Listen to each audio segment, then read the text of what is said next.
Bonjour à toutes et à tous, je suis Virginie Ducrot, chargée de prévention à la Caisse primaire d'assurance maladie du Tarn et je suis ravie de vous accueillir pour ce nouveau webinaire intitulé Diabète, parlons-en. Et je vous remercie déjà pour votre participation. Donc on le sait, le diabète est une maladie chronique grave qui apparaît lorsque le pancréas ne produit pas suffisamment d'insuline ou bien lorsque l'organisme n'utilise pas correctement cette insuline qui est produite. La journée mondiale du diabète a lieu chaque année le 14 novembre et son objectif est de mieux faire connaître cette maladie, son ampleur, mais aussi les moyens de la prévenir. Donc, en relais de cet événement, la CEPAM du Tarn vous propose cette semaine 3 webinaires sur la thématique du diabète. Donc, celui d'aujourd'hui qui est sur le diabète en général. Demain, à la même heure, vous retrouverez diabète, activité physique et nutrition. Après-demain, à la même heure, vous aurez diabète et tabac. Donc, le diabète n'aura plus de secret pour vous.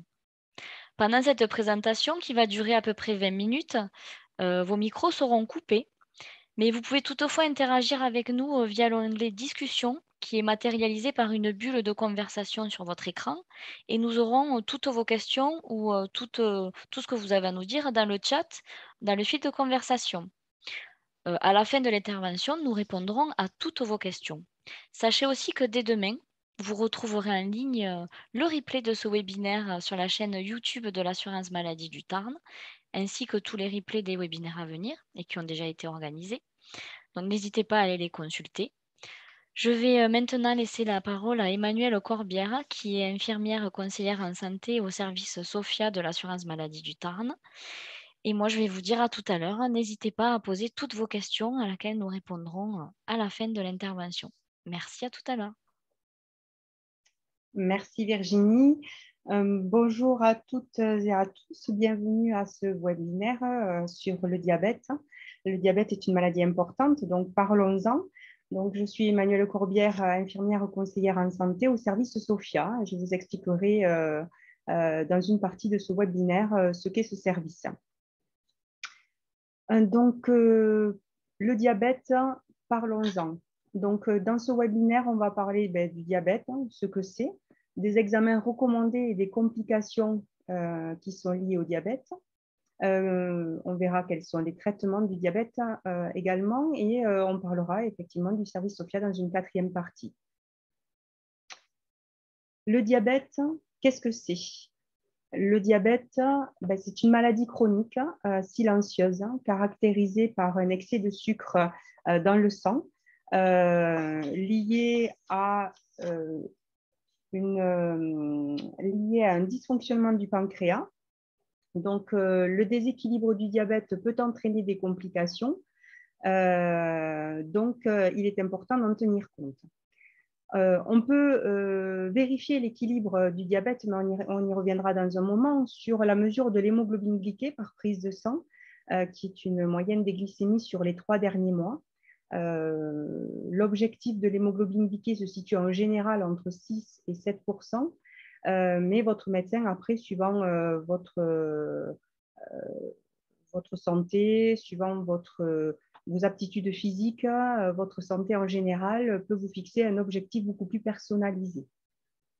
Ensuite, bien sûr, les personnes diabétiques peuvent avoir un glucométeur, ce qu'on appelle un lecteur de glycémie, pour mesurer si le taux de sucre dans le sang à un moment donné est plutôt élevé, on parlera d'hyperglycémie, plutôt bas, on parlera alors d'hypoglycémie, ou si la glycémie est tout à fait normale. Par rapport à ça, juste une parenthèse, donc on parle d'hypoglycémie quand le sucre est trop bas, quand ces taux de sucre sont inférieurs à 0,70 grammes par litre de sang. On parle de glycémie normale quand cette glycémie se situe entre 0,70 et 1,20 g par litre de sang. Et on parle d'hyperglycémie quand ces taux de sucre se situent au-delà d'1,20 g par litre de sang. Voilà.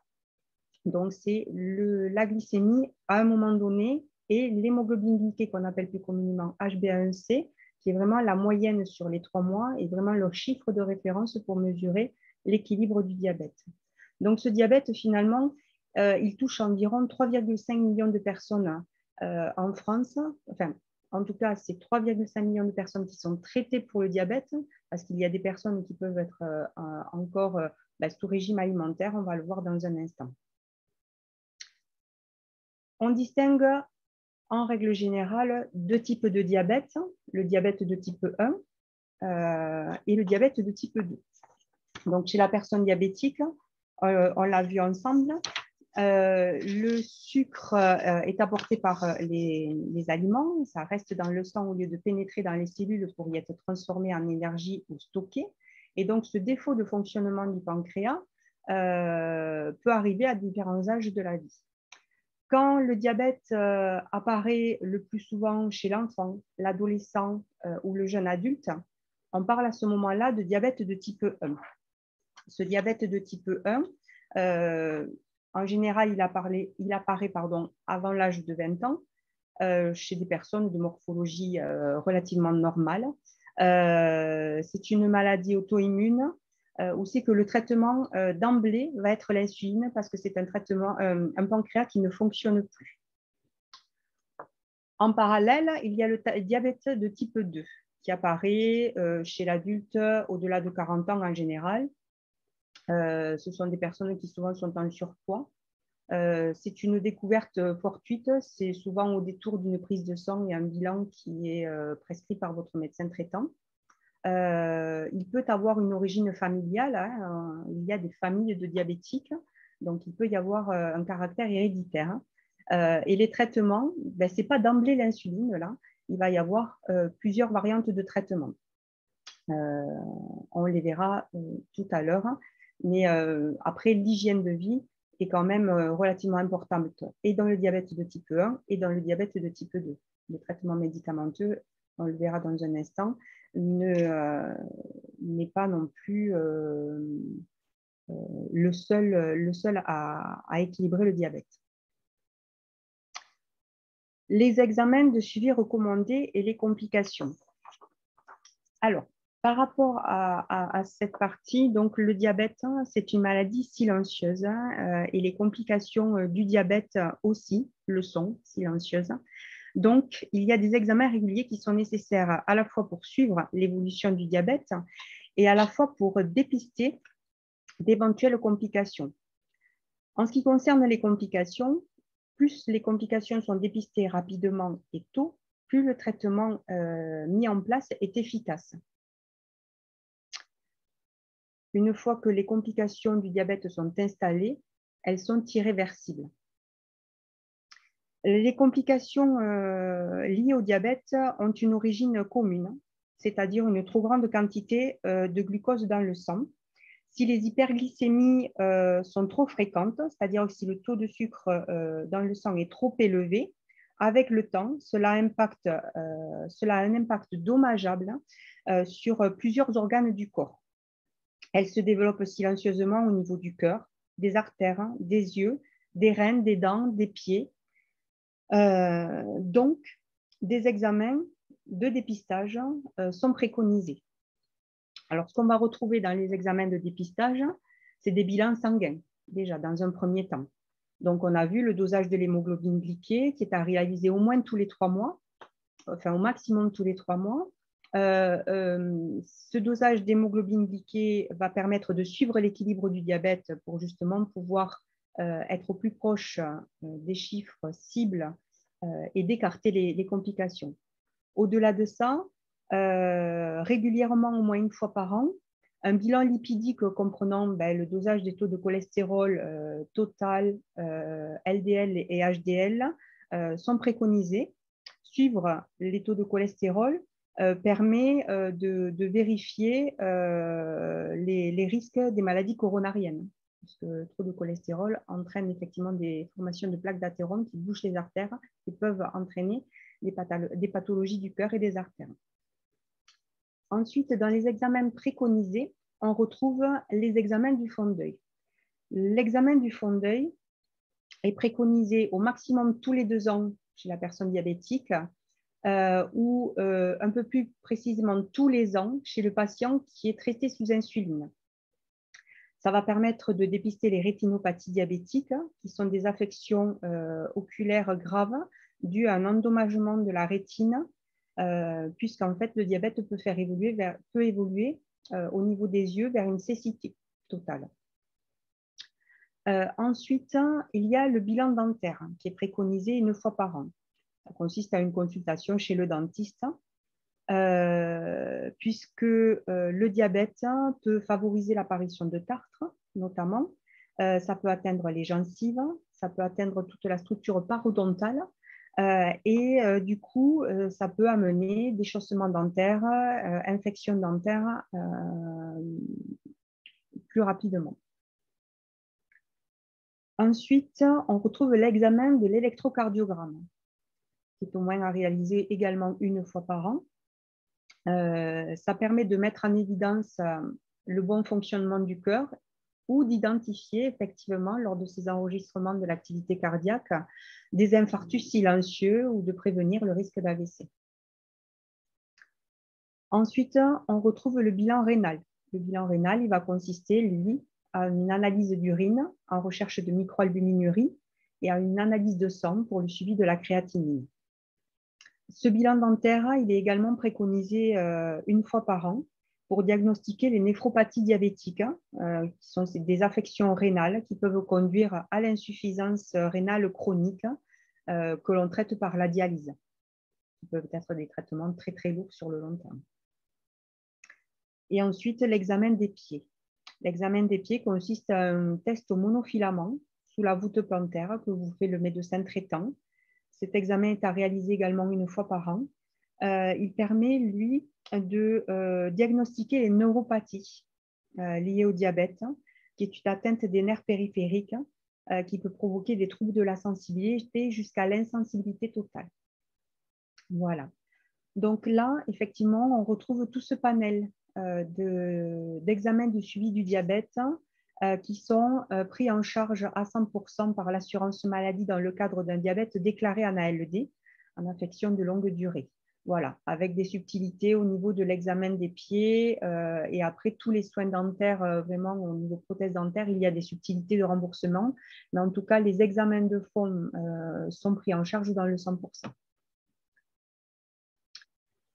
Donc, par rapport à ce diabète, effectivement, c'est important de réaliser les examens, mais c'est important de le traiter, ce diabète. Et les traitements du diabète reposent sur 3 paramètres. D'abord, il est important d'adopter une alimentation variée et une alimentation équilibrée.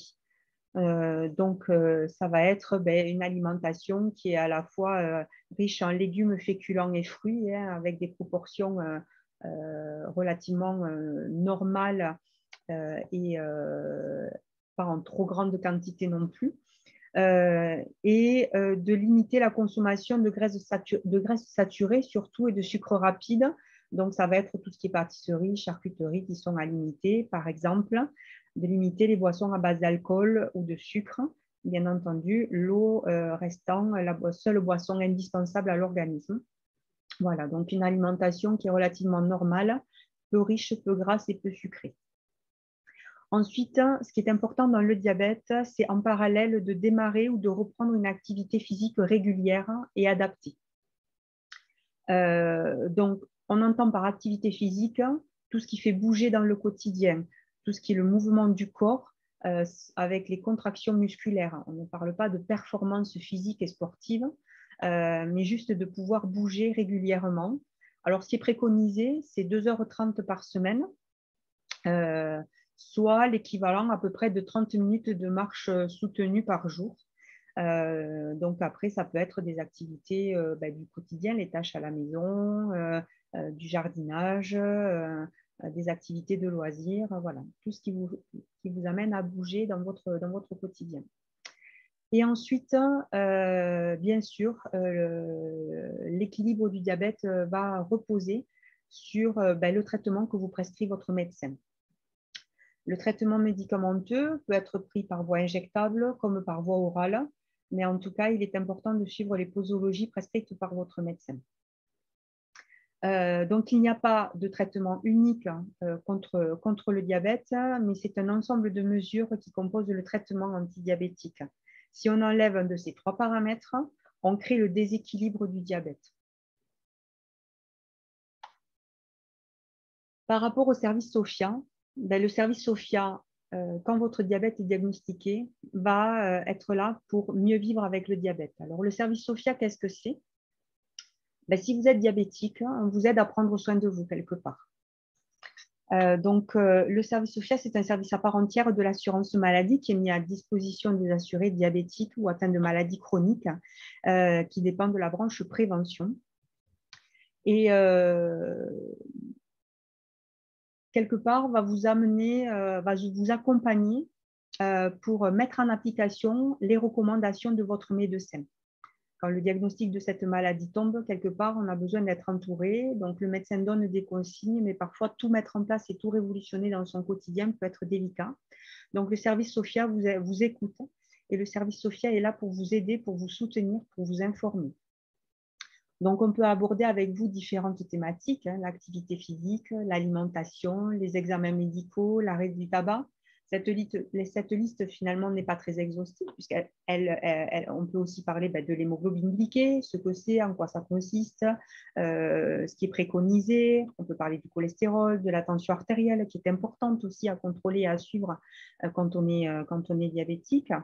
On peut parler de tous les examens de suivi, des répercussions, des conditions d'examen dans lesquelles ça se déroule, hein, comme le fond d'œil, par exemple, de l'hypoglycémie, de l'hyperglycémie, de l'observance du traitement et de son intérêt, de la connaissance de la maladie.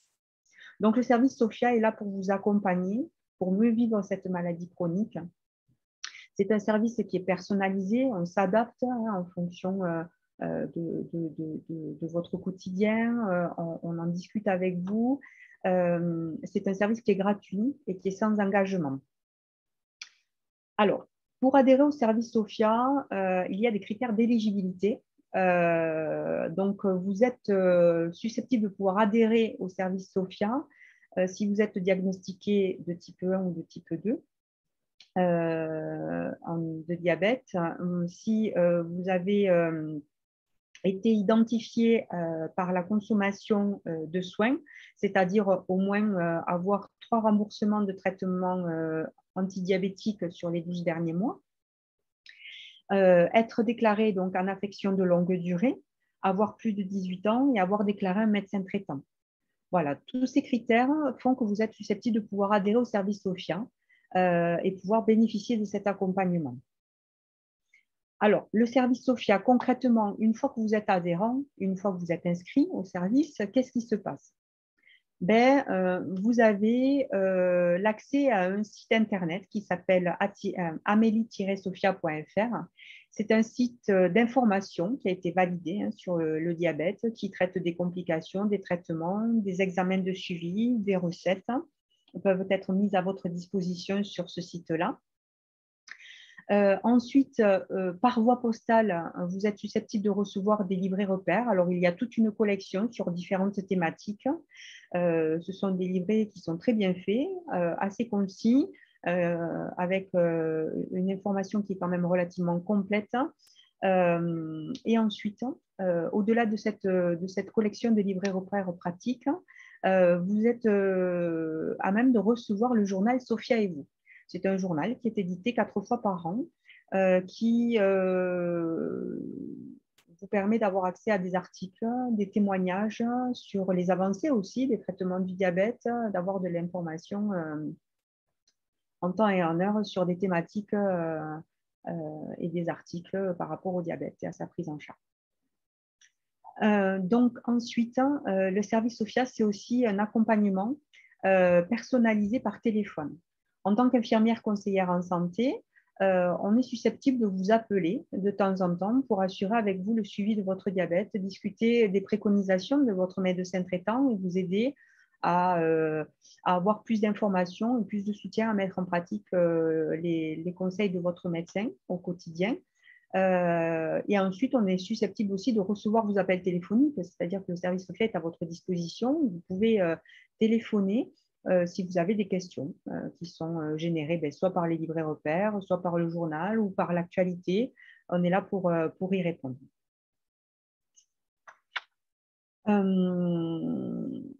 Alors, par rapport au diabète, donc, ce qu'il faut retenir, c'est que le diabète, c'est vraiment une maladie chronique silencieuse qui peut entraîner des complications au niveau de tout l'organisme. Donc, l'équilibre du diabète permet de limiter le risque d'apparition de ces complications. Toutefois, plusieurs examens de suivi sont recommandés pour suivre l'équilibre du diabète, mais également pour dépister les complications du diabète. Donc, par rapport à votre diabète, le traitement repose à la fois sur l'alimentation équilibrée, la pratique de l'activité physique régulière et la prise des traitements adaptés. Voilà. Un diabétique peut donc être malade en bonne santé en disant oui à une qualité de vie. Voilà, je vous remercie de votre attention. Et si vous avez des questions, je vous laisse la parole. Alors, me revoilà. Donc, merci pour la présentation qui est maintenant terminée. C'était très clair.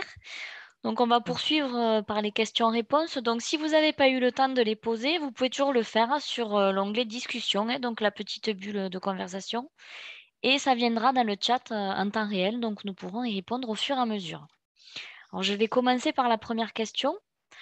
Concernant l'hémoglobine glyquée, le résultat est-il une moyenne sur 3 mois?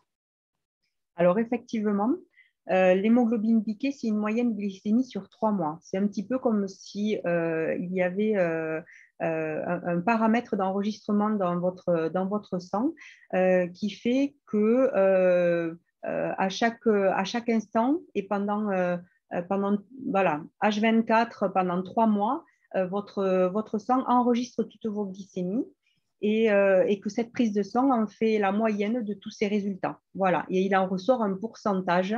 Voilà, la norme pour une personne diabétique, c'est vraiment entre 6 et 7%.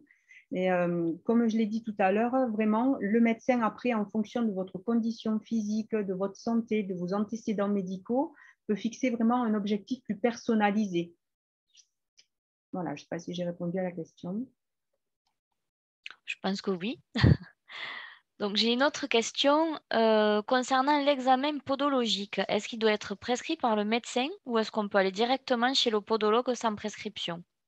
Alors, l'examen pour les pieds doit être prescrit effectivement par le médecin traitant parce que c'est de par l'examen du test au monofilament dont j'ai parlé tout à l'heure que le médecin va déterminer votre grade. En fait, quand il notifie un grade pour vos pieds, c'est qu'il donne une note quelque part entre 0 et 3. Et cette note va déterminer le nombre de séances de podologue auxquelles vous pouvez prétendre. Alors, les séances de podologie, ce n'est pas du 100% par rapport à l'affection de longue durée, puisque chaque podologue fait son tarif. Donc, il y a une revalorisation des séances de podologie, du tarif des séances de podologie, de remboursement qui a été fait depuis janvier. Là. Donc, votre médecin vous grade les pieds en fonction de l'état de vos pieds. Si vous avez une maladie de la circulation du sang, par exemple, ou autre, et que vous avez des difficultés de sensibilité, ou même si vous n'avez pas de problème, voilà, il peut vous prescrire de 1 à 8 séances par an, mais ça, 8 séances, c'est vraiment si vous avez de gros soucis au niveau des pieds. Mais en général, quand on est gradé 0 ou 1, qu'on n'a pas trop de soucis, c'est 1 séance par an. À partir du grade 2, c'est 5 séances, jusqu'à 5 séances par an que vous pouvez avoir en prescription médicale. Et au grade 3, c'est jusqu'à 8 séances par an. Donc, le médecin, lui, de par ce grade, va déterminer le nombre de séances qu'il peut vous prescrire. Et avec l'ordonnance, vous prenez rendez-vous chez le podologue, pédicure-podologue. Voilà. Après, le niveau tarifaire est aux alentours de 32 € maintenant. Donc, bien sûr, l'assurance maladie rembourse au niveau de ce tarif, c'est 30 et quelques euros en somme. Et ensuite, soit votre mutuelle fait le complément ou le complément est à votre charge. Voilà. Ensuite, vous pouvez aussi vous référer via votre mutuelle et de voir si des séances de podologie peuvent être prises en plus ou en complément.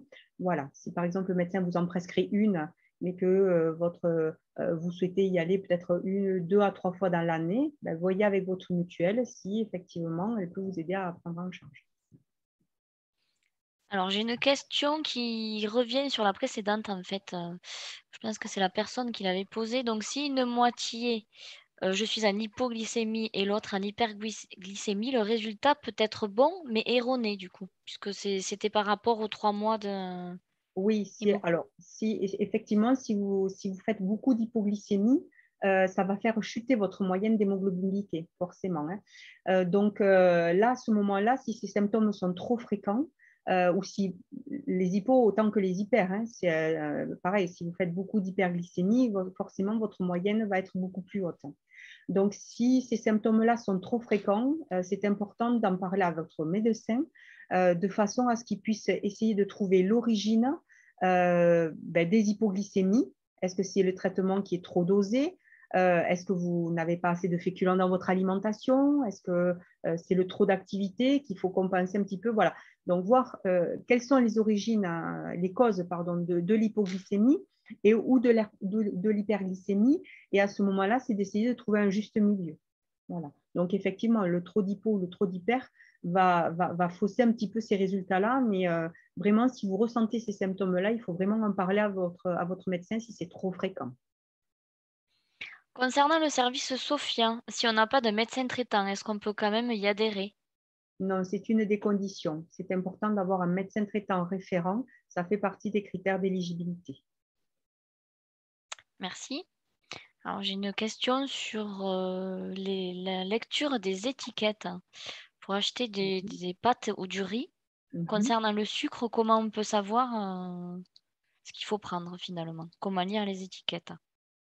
Alors, je ne suis pas une experte dans la lecture des étiquettes, mais bien sûr, c'est de toujours choisir des aliments plutôt classés A, qui sont peu riches en sucre. Après, ce qu'il est important, c'est d'essayer de ne pas consommer de produits industrialisés, type plat cuisiné, par exemple, qui sont très riches en sucre et très riches en sel, et où il y a plein de sucre caché et de sel caché. Donc, les plats cuisinés industrialisés sont à bannir. Il vaut mieux cuisiner soi-même des choses simples plutôt que des choses comme ça. Et après, bien sûr, dans les aliments, tout ce qui est riche en sucre, il vaut mieux l'éviter. Après, dire les taux de sucre, ça dépend des aliments. Voilà, je Alors je n'ai pas rappelle d'exemple là peut-être, précisément.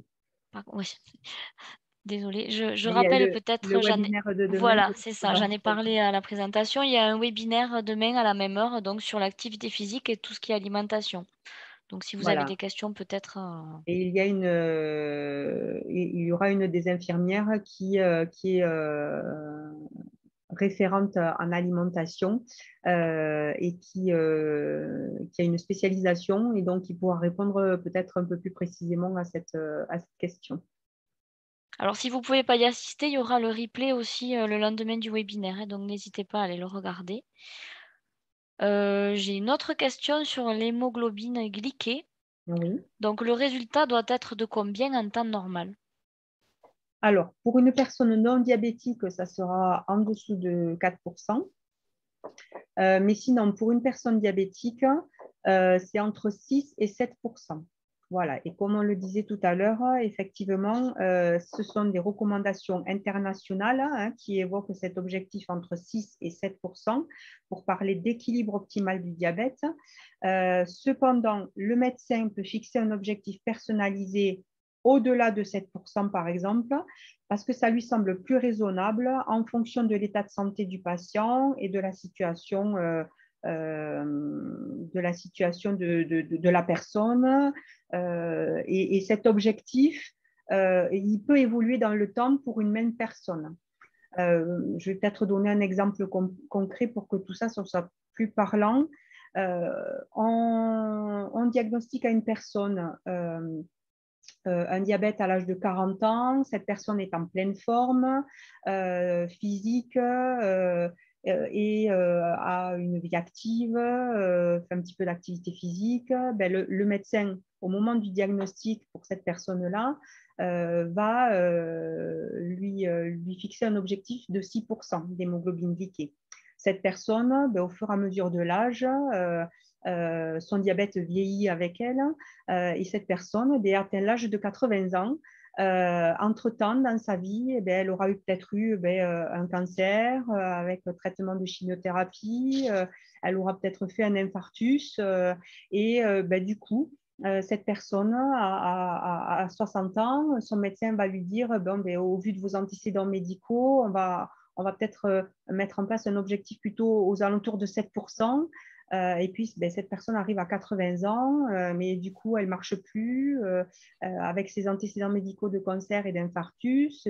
Eh bien, ben, son médecin, du fait de son invalidité motrice maintenant, en plus, ben, va lui dire que ben, 7,5-8%, ben, c'est un objectif qui lui correspond à l'heure actuelle. Et en plus, on sait qu'avec l'âge, les hypoglycémies peuvent être encore plus dangereuses. Et donc, du coup, ce qu'on recherche, c'est que la personne âgée ne fasse pas d'hypoglycémie. Ben, donc, cette personne diabétique qui a atteint l'âge de 80 ans, ben, avec un objectif à 7,5-8%, et donc une moyenne glycémique qui est un petit peu plus supérieure, ben, aura moins de risque d'hypoglycémie et c'est un objectif qui lui conviendra mieux et qui ne la mettra pas en danger. Voilà. Donc, je ne sais pas si c'est un peu plus parlant, cette histoire d'objectif d'hémoglobine glycée. Je sais que c'est un petit peu voilà, difficile des fois. Je ne sais pas si la réponse peut convenir ou s'il y a besoin d'un La complément. personne elle peut répondre sur le chat si elle veut, ou s'il y a besoin de plus de compléments. On a une question sur le diabète type 2. Est-il une Oui. maladie métabolique? Alors, Métabolique. le diabète en lui-même est une maladie métabolique puisqu'elle touche le pancréas. Hein, donc, c'est une maladie hormonale, le diabète. Hein. L'insuline est une hormone qui est essentielle à la vie. Le diabète, c'est une maladie hormonale.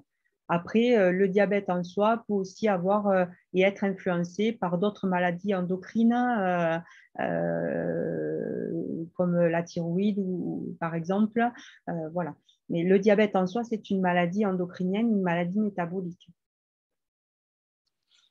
Le diabète peut-il venir d'un choc ou d'un vaccin? Alors, d'un vaccin, je ne pourrais pas répondre par rapport à cette question. Je ne suis pas médecin, je ne suis qu'infirmière, donc il faudrait demander peut-être l'avis de votre médecin par rapport à ce point-là. Après, d'un choc, oui. Alors, ça ne veut pas dire que la personne, s'il n'y avait pas eu ce choc psychologique, par exemple, lié à un accident ou à la perte d'un être cher, par exemple, ne serait pas arrivée. Mais peut-être que effectivement ce choc a précipité davantage, beaucoup plus vite, la personne dans le diabète. Et le stress et l'état psychologique, effectivement, peuvent avoir une influence sur le quotidien, sur le diabète, au quotidien sur le diabète. Merci. Alors, on l'a dit dans la présentation, le diabète, c'est une maladie chronique, mais qui est silencieuse. Alors, comment je sais si je suis diabétique? Quels sont les symptômes qui apparaissent? Alors, le diabète est souvent asymptomatique. Pourtant, parfois, il peut y avoir des signes avant-coureurs. Une soif intense, une certaine fatigue, une envie d'uriner de plus en plus fréquente parce qu'on boit davantage et une perte de poids. Voilà, ce sont souvent des signes avant-coureurs. Mais souvent, le diagnostic du diabète est assez fortuite. C'est une prise de sang que vous prescrit votre médecin pour faire un bilan annuel qui permet de mettre en évidence une glycémie élevée à jeun. C'est souvent une glycémie qui est supérieure à 1,26 g. Donc, lorsque le médecin s'aperçoit effectivement que votre glycémie à jeun est au-dessus de 1,26 g, il va vous represcrire une prise de sang pour confirmer la présence d'un diabète. Et si effectivement sur cette deuxième prise de sang, la glycémie est encore au-dessus de 1,26 g, à ce moment-là, ça permet de dire effectivement et d'affirmer le diagnostic du diabète. Alors, est-ce qu'on peut en guérir du diabète? Alors, le diabète ne peut pas se guérir, mais il est possible de le maîtriser. Hein, c'est une maladie chronique, donc tout ce qui est chronique ne se guérit pas. Mais par contre, ben, vous pouvez apprendre à vivre avec, à le maîtriser, en mettant en place effectivement les 3 paramètres d'hygiène de vie, alimentaire, d'activité physique et du traitement prescrit par le médecin. vous permet de maîtriser ce diabète et donc du coup de vivre avec au quotidien. Alors, effectivement, il y a certains cas, vous pouvez peut-être l'entendre chez des personnes qui sont diabétiques autour de vous, ou c'est que ce sont des personnes à qui peut-être on a arrêté le traitement médicamenteux, mais c'est vraiment sous certaines conditions et après un certain temps de surveillance du diabète, où c'est que ce sont des gens qui ont peut-être fait une perte de poids de plus de 40 kilos, c'est possible avec des chirurgies bariatriques aujourd'hui, des gens voilà, qui, du fait d'avoir perdu énormément de poids et d'avoir complété en plus par une hygiène de vie irréprochable, tant au niveau de l'alimentation que de l'activité physique, à qui on arrête l'insuline, où on prescrit que des médicaments. Voilà, donc on ne guérit pas en soi du diabète, mais il est possible de le maîtriser. Mais effectivement, c'est un investissement au quotidien. Merci. Donc, on a une personne qui nous demande s'il existe des études montrant l'impact de programmes comme celui-ci, donc je suppose qu'on parle de Sophia, sur le contrôle des niveaux de glycémie et la réduction des complications, et comment les professionnels perçoivent-ils la différence entre les patients suivis par Sophia et ceux qui ne le sont pas? Alors ça, voilà, ce sont des statistiques de santé publique hein, où effectivement certains chiffres effectivement mettent en évidence l'utilité du service Sophia, où c'est que effectivement le fait d'avoir beaucoup plus d'informations et un suivi double, c'est-à-dire un médecin spécialiste, enfin médecin et spécialiste d'un côté et service Sophia, effectivement ce sont des patients qui vont plus vers des examens de suivi, qui ont plus fréquemment des fonds d'œil, des suivis des reins, par exemple, des prises de sang, voilà, tout le suivi recommandé. Voilà. Après, le fait effectivement qu'il y ait de l'impact sur les glycémies, je n'aurais pas de chiffres à fournir aujourd'hui. Mais effectivement, certains chiffres montrent effectivement que le service Sophia peut avoir son utilité auprès de certaines personnes. Après, le service Sophia en soi, ce n'est pas une obligation. Ce n'est pas, c'est un libre choix et ça ne correspond pas à tout le monde. Voilà. Donc, après, ça peut faire un complément. Il faut pouvoir s'approprier effectivement cet accompagnement-là et vivre avec. Après, effectivement, oui, certains chiffres ont pu nous démontrer que le service Sophia avait son utilité. Je ne sais pas si j'ai répondu clairement à la question. Après, je n'ai pas de statistiques effectivement là aujourd'hui à vous donner, mais effectivement, je pourrais le prévoir pour une prochaine fois.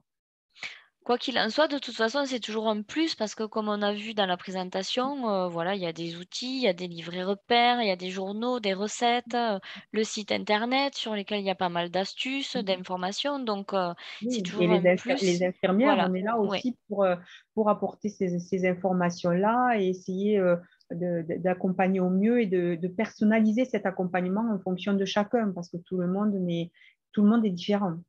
Après, le service Sophia, euh, oui, c'est un plus. C'est un plus. Alors, même si ça ne vous apprend rien de nouveau, ça fait parfois juste des piqûres de rappel et ça met l'accent effectivement sur certains points importants. Voilà. Effectivement, si vous connaissez bien le diabète et que vous êtes diabétique depuis longtemps, pour certaines personnes, ça n'apprend rien. Mais ça fait toujours ce soutien-là en plus pour les moments où il peut y avoir un ras-le-bol, effectivement, de gérer le diabète au quotidien, chaque jour, de faire des efforts. Voilà, même si c'est pour préserver sa santé, parfois ça peut être difficile, donc c'est toujours un soutien supplémentaire. Voilà. Et des piqûres de rappel. Et en plus, c'est gratuit. On dit que Et c'est c'est un service gratuit. gratuit. Ah Voilà. oui, tout à fait. Faut Et plus le prendre comme un accompagnement, voilà. tout à fait. Et puis, il n'y a rien de définitif. Si vraiment, au bout de quelques temps, vous adhérez à Sophia et qu'au bout de quelques temps, vous n'adhérez pas à ce service et vous n'accrochez pas et que vous n'en trouvez pas l'utilité pour vous et que à ce moment-là, il n'y a pas d'engagement. Vous pouvez résilier, y revenir quelques temps après. Voilà, il faut se sentir libre par rapport au service Sophia. Alors, on a une dernière question. Oui. Quelles sont les causes au diabète? Alors, les causes du diabète, au niveau du diabète de type 1, c'est surtout une destruction des îlots de Langerhans, aussi qu'il y a un arrêt de la fabrication de l'insuline, qui est une hormone vraiment vitale pour l'organisme. Et donc, il y a un caractère héréditaire. Et pour le diabète de type 2, c'est souvent lié à un ensemble de paramètres liés au quotidien, comme le surpoids, l'obésité, le manque d'activité physique et une défaillance pancréatique qui est parfois une origine génétique, qui peuvent être à l'origine d'un diabète de type 2. Bon, mais je pense que nous avons fait le tour des questions. Emmanuel, est-ce qu'il y aurait quelque chose à ajouter avant de conclure? Moi, je te remercie déjà, Virginie, pour ton invitation à participer à ce webinaire. Merci à toi. Merci à toutes et tous pour votre participation, votre attention et vos questions. Et j'espère que ce moment vous aura apporté un plus par rapport au diabète, vous aura apporté de l'information et peut-être la connaissance du service Sophia pour nous rejoindre. Et, et je vous souhaite de prendre bien soin de vous surtout. Mais du coup, on a eu 2 autres questions entre-temps. Oui. Donc on va en profiter, on a un peu de temps encore. Donc, Il y a y pas de- a-t-il des répercussions psychiatriques et quels effets sur les pieds? Alors, les répercussions psychiatriques, c'est-à-dire est-ce que le diabète peut engendrer un état psychotique, schizophrénique ou autre? C'est ça la Alors je question? suppose la question, c'est juste, y a-t-il des répercussions psychiatres? Alors, pas à ma connaissance, mais après, comme je l'ai dit tout à l'heure, je ne suis qu'infirmière, donc ça, c'est plutôt une question qui relève du côté médical. Voilà, je ne veux pas trop m'avancer à répondre à ce paramètre-là. À ma connaissance, il n'y a pas de répercussions psychiatriques. Mais voilà, c'est plutôt une question qui relève du côté médical, je dois dire. À côté de ça, donc, par rapport aux pieds, donc la question c'était. Y a-t-il des effets sur les pieds? Donc, Alors alors, oui, il y a une effectivement, petite précision concernant la question précédente. Donc, il y oui, a marqué bipolarité ou dépression. Mais ça, effectivement, peut-être plus voir par rapport au médecin traitant. oui, Ça peut être donc le stress engendré par l'annonce de la maladie, peut-être, dans ce alors sens-là. Mais après, voilà, effectivement, mais c'est pas parce qu'une personne va être déprimée qu'elle va devenir diabétique et c'est pas parce que la personne est diabétique qu'elle va forcément devenir tomber en dépression mm, ou non, enfin a priori pas. Après, c'est une question à poser au médecin ou la bipolarité, non, c'est un trouble autre mm. qui n'est pas causé par le diabète. Euh, Après, je ne dis pas que que la bipolarité, par exemple, ne peut pas, dans l'état de stress ou d'inquiétude, avoir des répercussions sur les glycémies et du coup générer des hyperglycémies ou des hypoglycémies, parce que après la personne a du mal à prendre soin d'elle sur des états dépressifs, par exemple. La personne, voilà, a du mal à prendre soin d'elle et donc n'a pas des fois envie de cuisiner équilibré ou des choses comme ça. Et donc forcément, ça peut avoir des répercussions. Mais après que le diabète puisse engendrer ce genre de pathologie, je ne pense pas. Mais je vous invite Ouais. à parler de cette question-là avec le médecin traitant éventuellement. Pas plus que pour n'importe quelle autre personne, Oui, non, voilà, en non, fonction de causes particulières. tout à fait. Une personne diabétique n'aura pas plus tendance à devenir bipolaire qu'une personne qui n'a pas de diabète, par exemple. Ou pour la dépression aussi, c'est pareil. Après, donc, pour la question sur Ouais, les sur les pieds, pieds. donc effectivement, le diabète peut avoir une répercussion sur les pieds, puisque le diabète peut générer une atteinte des nerfs périphériques et donc engendrer une neuropathie diabétique, l'atteinte des nerfs par le diabète. Et donc, cette destruction fait qu'il y a moins de sensibilité au niveau des pieds et que l'on est amené du coup à développer plus de cette insensibilité en fait va générer que il peut y avoir des blessures qui passent inaperçues, qui s'infectent et un simple ongle incarné ou peut dégénérer et engendrer des grosses chirurgies, hein, jusqu'à même l'amputation. D'où l'intérêt de surveiller la sensibilité des pieds, et que si la sensibilité diminue, effectivement, ben, regarder tous les jours ses pieds, c'est important quand on est diabétique. Faire tester la sensibilité par le médecin, c'est important. Si on a tendance à avoir des ongles incarnés, des décolorations au niveau des pieds, des ampoules, voilà, porter des chaussures confortables, c'est essentiel quand on est diabétique. Voilà, donc tous les problèmes doivent être surveillés. Toute plaie doit être désinfectée et montrée au médecin pour ne pas qu'elle dégénère. De plus, le sucre, le sang étant chargé en sucre, la moindre plaie peut s'infecter beaucoup plus facilement que chez une personne qui n'a pas de diabète. Tout ça pouvant faire effet boule de neige, ça peut engendrer de très très gros soucis. Voilà. Et après, par rapport aux troubles de la sensibilité, je vous donne un exemple. Un jour, un patient avait une punaise sur laquelle on accroche les fiches au mur ou sur un tableau, avait une punaise plantée dans le pied et ne la sentait pas. Hein, ou quelqu'un, une fois qu'il y avait une balle de ping-pong dans une chaussure, ne la sentait pas. Donc, effectivement, le diabète peut engendrer ce trouble de la sensibilité qui masque toutes les problématiques qui peuvent découler derrière. Donc, oui, le diabète peut impacter les pieds, et c'est très important de garder ses pieds sains, d'être bien chaussés, de les laver tous les jours, de bien sécher entre les doigts pour éviter que ça se bandille, d'hydrater vos pieds avec de la crème, voilà, et surtout de les montrer régulièrement à votre médecin. Et donc la consultation aussi de podologue dont on a parlé, Et très donc, importante. de la consultation avec le médecin et du test de sensibilité va en découler effectivement les prescriptions du médecin pour aller chez le podologue, pédicure podologue, pardon. En parallèle, si vraiment le médecin ne vous testait pas, n'hésitez pas à aller au-devant de votre médecin pour demander les examens, et n'hésitez pas à parler des séances de pédicure avec le médecin et de le solliciter par rapport à ça. Les médecins ont des patientèles énormes de nos jours. On voit parfois 30, 40 patients dans la journée. Si à un moment donné, des fois, vous ne l'alertez pas sur quelque chose, c'est possible que effectivement, sur tout ce qu'il y a à voir des fois dans une consultation, il n'y pense pas forcément.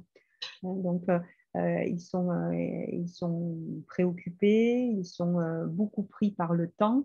Donc, n'hésitez pas de poser ces questions-là et ne jamais avoir peur de parler de quoi que ce soit à son médecin, c'est important. Et de créer cette relation de confiance. Donc on va peut-être répondre à une dernière question et après on va rester là. Donc là, ça concerne l'opération bariatrique pour les diabétiques. Oui. Est-ce qu'il y aurait une prise en charge à 100% qui est prévue ou dont on aurait parlé ou pas du tout? Alors, pour la chirurgie bariatrique, effectivement, donc c'est tout un processus. Donc déjà, il faut y être éligible. Donc la chirurgie bariatrique, le mieux, c'est de faire appel à votre médecin traitant, de commencer à en parler avec lui. À cette suite-là, il va vous orienter vers un spécialiste qui pratique ce genre de chirurgie. Et le spécialiste va avec vous examiner votre santé, vous faire passer toute une batterie d'examens et va déterminer effectivement si vous êtes éligible à cette chirurgie ou pas. Après toute cette batterie d'examens, si vous êtes éligible à cette chirurgie, effectivement, il va y avoir un dossier qui va être envoyé par le chirurgien au niveau de l'assurance maladie, et votre cas va être étudié et on vous dira si c'est pris en charge ou pas. Voilà. Donc, en général, ce genre de chirurgie, quand elle est pratiquée, c'est qu'elle est indiquée médicalement. Et donc, en général, il y a une prise en charge avec un complément de la mutuelle au cas où. Et Après, merci ce qui peut Emmanuel. être à votre charge, pardon, ce qui peut être à votre charge après, selon les conditions de mutuelle, bien sûr, et de votre contrat, c'est les conditions d'hospitalisation. Voilà. Et les frais du chirurgien, les honoraires, les dépassements d'honoraires du chirurgien éventuellement. Voilà ce qui peut être à votre charge éventuellement. Donc merci pour tous ces renseignements très clairs et intéressants, hein. Avec Je pense que là, cette fois-ci, on a vraiment fait le tour. J'espère que nous aurons répondu à toutes les interrogations que vous aviez. Je vous invite à aller voir aussi le site, amélie.fr de l'assurance maladie où vous trouverez de plus amples informations sur, le diabète et d'autres des thématiques, hein, voilà, il y a aussi un chat avec des questions-réponses, voilà, donc c'est toujours intéressant d'aller voir. Je vous rappelle aussi que dès demain, vous retrouverez en ligne sur la chaîne YouTube de l'assurance maladie du Tarn le replay de ce webinaire. Demain, donc, nous avons le webinaire sur l'activité physique, l'alimentation et le diabète. Et après-demain, sur le diabète et le tabac. Donc, vous pouvez vous y inscrire pour y participer ou bien regarder le replay 2 ou 3 jours après sur la chaîne YouTube de l'assurance maladie. À la fin de ce webinaire, vous allez recevoir un petit questionnaire de satisfaction par mail. Je vous invite à nous le retourner compléter parce que ça nous permet d'avoir vos remarques et savoir quel thème vous aimeriez voir abordé lors des prochains webinaires de prévention. Et il ne me reste plus qu'à vous souhaiter une bonne après-midi. Prenez soin de vous et je vous remercie encore pour votre participation et tous ces échanges très riches. Merci beaucoup. Je vous dis au revoir. Au revoir.